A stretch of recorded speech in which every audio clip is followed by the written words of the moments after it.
გამწვანების აქცია მოეწყო შავშევში მოსწავლეებმა სკოლის მიმდებარე ტერიტორიაზე სხვადასხვა სახეობის ნერგი დარგეს. აქცია ფონდ აფხაზეთის პროექტის ფარგლებში დაიგეგმა, რომელიც შავშევის გარდა გორის რაიონის 6 სოფლის სკოლაში ხორციელდება. აქციაში მონაწილეობას იღებს გორის რაიონის 8 საჯარო სკოლა. ერთდროულად მოხდება ამ ნერგების დარგვა. პროექტი მიზნად ისახავს ახალგაზრდების ჩართულობას, განვითარებას და მათ ინტეგრაციას დანარჩენ თემში. სექტემბერში გასულ წელს პროექტის ფარგლებში სკოლებში სპეციალური თემატური კლუბები შეიქმნა, სადაც ახალგაზრდებმა პროექტის წერის პრინციპები შეისწავლეს და რამდენიმე პროექტი დონორი ორგანიზაციების დაფინანსებით თავადაც განახორციელეს. Firma ჩავშევის საჯარო სკოლის გარემოსტაციის კლუბიდან პლუს მე ჩავერთე როდესაც დაიწყო როდესაც დაასრულა კლუბიდან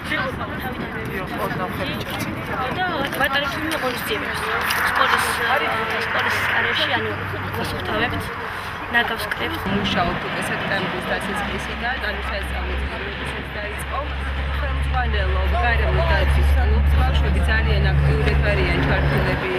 ორგანიზაციაში აცხადებენ, რომ პროექტი, რომელშიც ჩართულია 1200-ზე მეტი იძულებით გადაადგილებული და ადგილობრივი მოსწავლე, ხელშეუწყობს ახალგაზრდების გააქტიურებას და სამოქალაქო ცნობიერების ამაღლებას. გამწვანების აქციას მხარი გარემოს დაცვის სამინისტრომ დაუჭირა.